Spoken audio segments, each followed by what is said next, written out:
Bem-vindo ao Mente Empreendedora, com William Câmara e Gustavo Oliveira.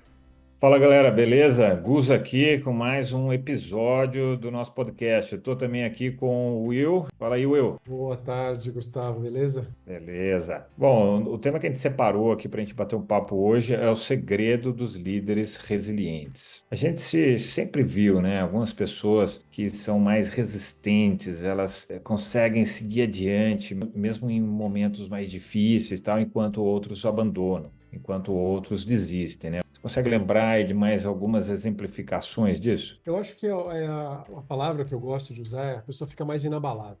Aquele empresário, aquela pessoa, aquele profissional que, independentemente da circunstância, altos e baixos, a pessoa está lá inabalável. Ela consegue voltar ao melhor dela. Eu acho isso um segredo fantástico. E ainda consegue se manter razoavelmente energizada e razoavelmente alto astral. Não é que a pessoa vai se esmerilhar, vai se acabar e ficar, né, só o pó. Não é isso, né? A pessoa consegue, de fato, superar aquela crise sem abandonar o barco, sem parar a vida. Né? Todos nós já tivemos, né, momentos e a gente já viu pessoas que quando acontece alguma crise, nossa, o mundo acabou, para tudo, sai de cena. Cadê fulano? Ah, teve um problema, ele tá out aí por um tempo, tal. E não quer dizer que de vez em quando a gente não possa descansar, é óbvio que a gente deve descansar, mas descansar é antes de chegar no limite. A gente não está falando disso. A gente está falando das situações que podem ser previstas ou imprevistas que acontecem na nossa vida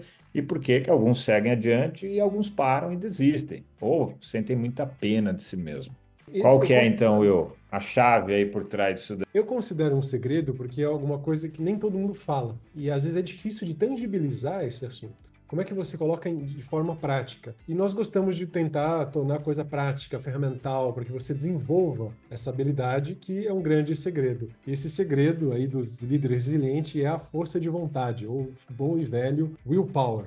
É a força do will, né? Willpower. E a força de vontade, né? Vou usar aqui duas metáforas, né, para tentar ajudar aqui na compreensão do que a gente vai falar, que é um tanto abstrato, mas a gente vai tentar tangibilizar bastante isso daí. Uma delas é o músculo. Então, vamos imaginar que força de vontade é um músculo que pode ficar fraquinho a vida inteira, ou eu posso treinar e deixá-lo forte. A segunda metáfora é prosperidade financeira. O que que faz ganhar mais dinheiro e o que que faz economizar dinheiro? Então dá para usar essas duas metáforas. Vamos A começar com segunda, a primeira? essa segunda é como se fosse uma conta bancária, né? Eventualmente Conta você lá.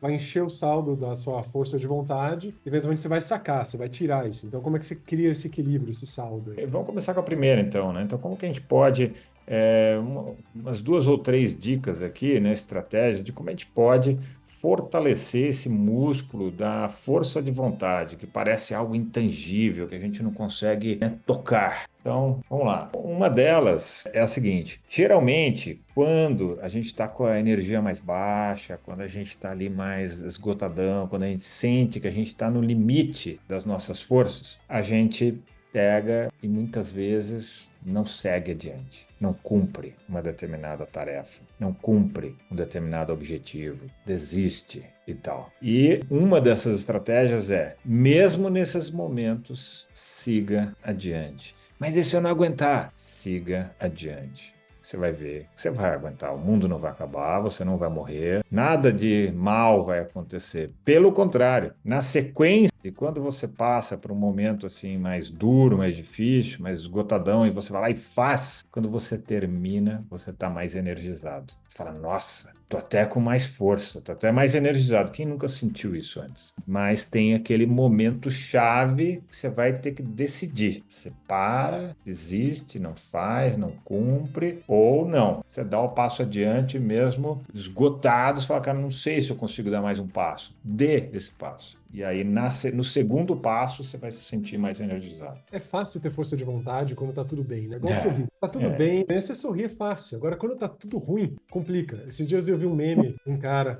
você tropeçou, bateu o cóccix na linha do trem, no vão entre a plataforma e o trem, sorria. Ele falava várias coisas terríveis que podiam acontecer com você e ele acabava, sorria. Era uma aula de força de vontade. Ou seja, por mais que você tenha um desafio, todo mundo vai ter alto e baixo em algum momento. Se você pegar a vida como uma grande linha do tempo, você vai ter momentos altos e baixos.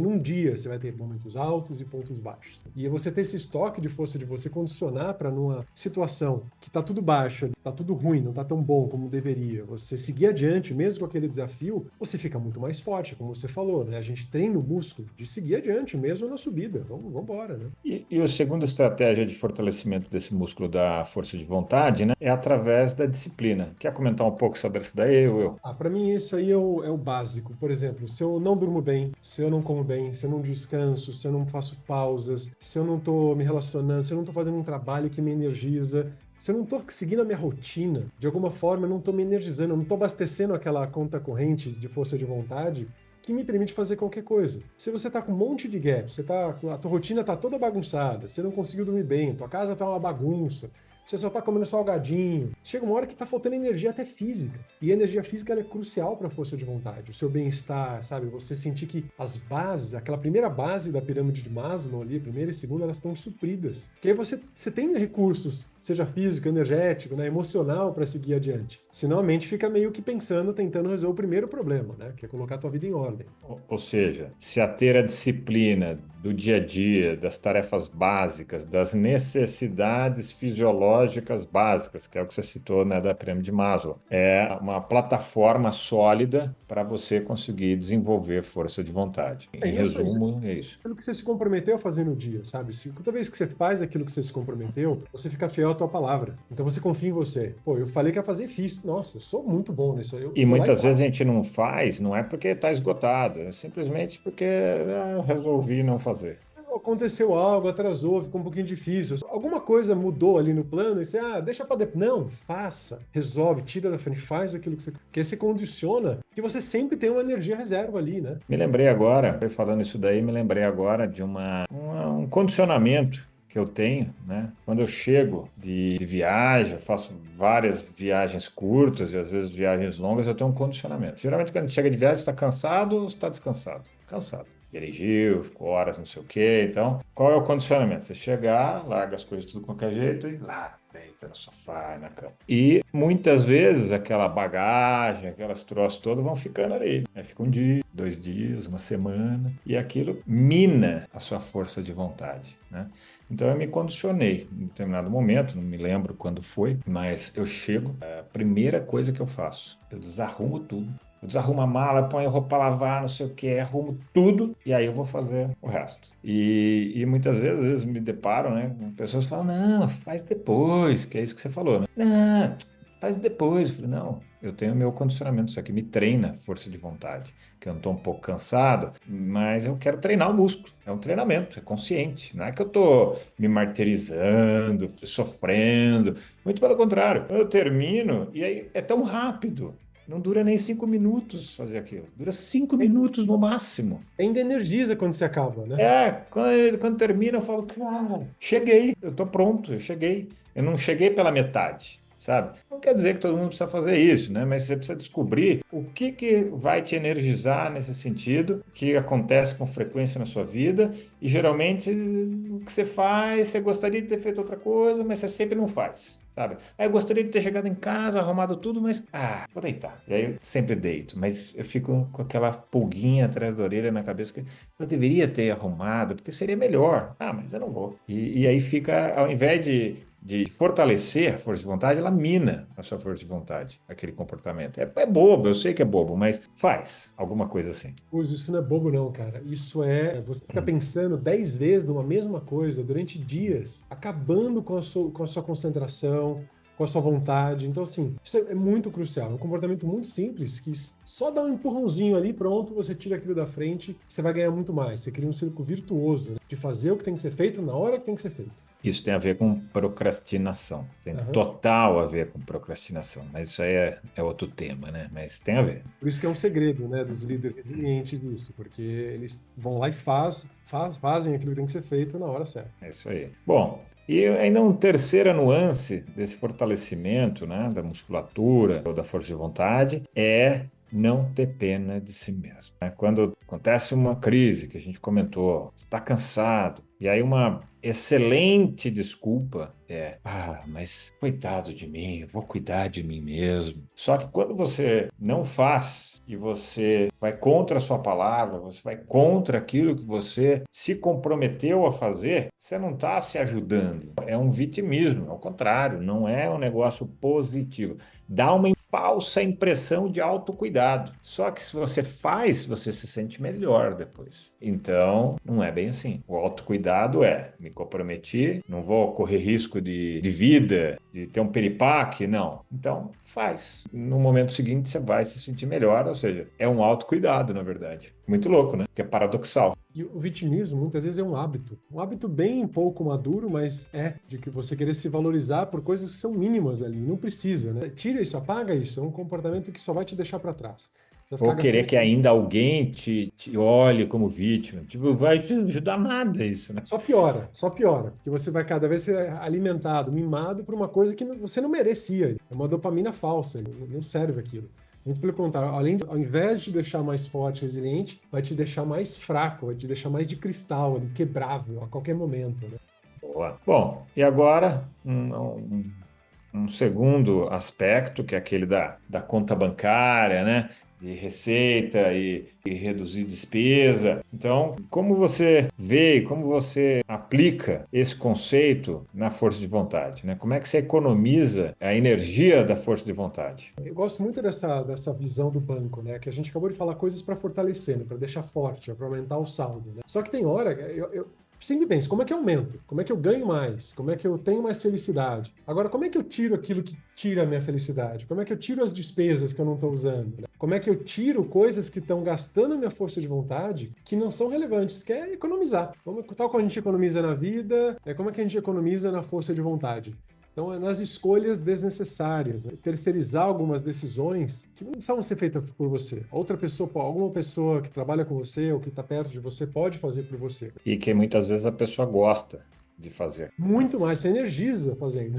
Eu vou dar um exemplo. Por exemplo, eu não gosto, eu sei que vai parecer absurdo o que eu vou falar agora, mas eu não gosto de ficar definindo meu cardápio todo dia do que eu vou comer. Não gosto. Tipo, me drena a energia. Pô, mas Gustavo, coisa idiota ficar falando isso. Mas e tem muita gente que ama esse planejamento. Eu vou fazer essa comida, porque, cara, pra mim sabe, música para meus ouvidos. Eu chego lá e só como. É incrível. Para mim é o contrário. Se alguém escolhe a comida, eu falo, putz, vou ter que comer aquela comida, não queria comer. Toda vez que eu vou almoçar na casa de alguém, eu falo, nossa, tô ferrado. Eu gasto energia quando eu não tô no controle da comida.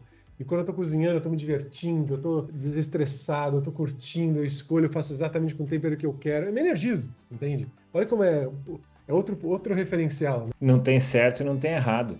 É o Exato. que para cada um é importante. E isso também pode variar de momento para momento na vida, né? Também, por exemplo, escolher o lugar que vai sair. Qual restaurante? Cara, eu detesto ter que escolher. Eu prefiro que alguém escolha, que adore isso. Aí pesquisa, não, esse restaurante tem tantos reviews, estrela Michelin, não sei das quantas e tralalá. Ótimo, já me vendeu a ideia, vamos embora. Não vou nem ficar pesquisando, entendeu? E por aí vai. Eu não escolho roupa. Eu pego a primeira roupa e sigo. Não gasto nenhuma energia com isso. E tem gente que adora escolher a roupa. Não, porque essa roupa vai valorizar a minha pele. E a pessoa gasta uma hora. Eu falei, meu Deus, foi uma hora. Como é que você gastou o tempo? Não, a pessoa sai muito melhor. E se eu gastar uma hora, eu já entro em parafuso ali de tristeza, né? Então varia de pessoa para pessoa isso, mas você entender o que gasta energia e que você não precisaria estar gastando essa força de vontade. Acho que esse é o ponto, né? Tirar aquilo, delegar aquilo, fazer uma troca. Olha, eu escolho o restaurante, você escolhe minha roupa, e tudo certo. Faz uma troca, eu acho que tem um ponto útil, principalmente em equipes de trabalho, né? Sim. A gente deu bastante exemplo pessoal, mas isso se aplica totalmente às rotinas e às escolhas e às decisões do dia a dia, sabe? É excelente. E às vezes você gosta de escolher, por exemplo, alguma coisa do trabalho depois que alguém já diminuiu as opções, sei lá, para uma, duas, três. E aí muitas vezes eu gosto de tomar essa decisão. Mas às vezes quando tem decisões anteriores, eu já não gosto de me envolver tanto. Eu prefiro que quem está mais mergulhado naquele tema e conhece mais, faz, está feliz da vida, ótimo. Chega para mim só mais mastigado ali, uma, duas, três opções e pronto. Aí eu escolho e todo mundo fica feliz. E então eu acho que é a gente fazer esse autoestudo, né, das coisas que drenam nossa energia e as coisas que energizam. E as que estão drenando, provavelmente estão drenando a sua força de vontade no dia. E aí, quando você precisar de força de vontade, seu saldo bancário de força de vontade vai estar baixo. E aí você vai ter que treinar a expansão. Então, não é uma coisa só expansão, nem só economia. Eu acho que as duas estratégias combinadas em simbiose é que vão gerar o grande efeito, né? E essa inteligência aí de administração da sua força de vontade, né, desse willpower, ele vai te tornar mais resiliente em vários aspectos. Porque isso vai deixar você mais entusiasmado, vai deixar você mais consciente para fazer aquilo que é importante na hora, vai te ajudar a priorizar. Então, inevitavelmente, você vai chegar mais longe. Se você passar a fazer as coisas que te energizam mais, que te fazem mais alinhadas com o seu propósito de vida, com o propósito do seu trabalho, e delegar as outras que não fazem tanto. Ou seja, isso vai te deixar muito mais satisfeito profissionalmente e na vida, né? Consequentemente, resiliente. E para fechar, vou trazer um último exemplo, tá? Que é o típico exemplo de drenagem da força de vontade, microgerenciamento. O microgerenciamento é você gastar muita energia de força de vontade para ir atrás, escarafunchar, pesquisar, analisar pequenas decisões, pequenas escolhas, pequenas análises que, às vezes, dezenas de pessoas, um exército tinha que estar vendo aquilo ali, que não é humanamente positivo para ninguém. E aí você vai lá, como líder, e fica microgerenciando, drenando a energia de outros que gostariam de estar fazendo e tendo autonomia de alguma coisa, drenando o willpower deles e o seu. E aí o resultado é uma drenagem linfática de poder de execução de todo mundo. Ou seja, ninguém sai beneficiado disso. E não quer dizer que às vezes, em algum momento específico, alguma coisa específica, você não precisa entrar em muito detalhe. Mas são as exceções e não a regra. Quando se trata de um profissional mesmo, né, a gente define antes as regras, o modo de operação e cada um segue o seu trabalho. Né? Se precisa ficar no microgerenciamento, está faltando treinamento ainda. Então é melhor parar, treina de igual para igual e depois segue o rumo. Maravilha! Bom, foi esse o nosso assunto de hoje. A gente espera que você tenha curtido e se você gostou, divulga esse podcast ou se você estiver assistindo pelo YouTube, divulga nosso canal para pessoas que você acha que poderiam se beneficiar, né, curtir esse conteúdo todo aqui. Beleza? Então a gente deixa para você aqui um grande abraço. Esse foi o episódio de hoje. Se você quiser conhecer mais sobre o assunto, sobre todo esse desenvolvimento da mente empreendedora e da mente do líder do futuro, convido você a acessar o meu site gustavooliveira.com.br, que vai te direcionar para todo o trabalho da Upskill e todo o trabalho de desenvolvimento da liderança que a gente faz. Um grande abraço!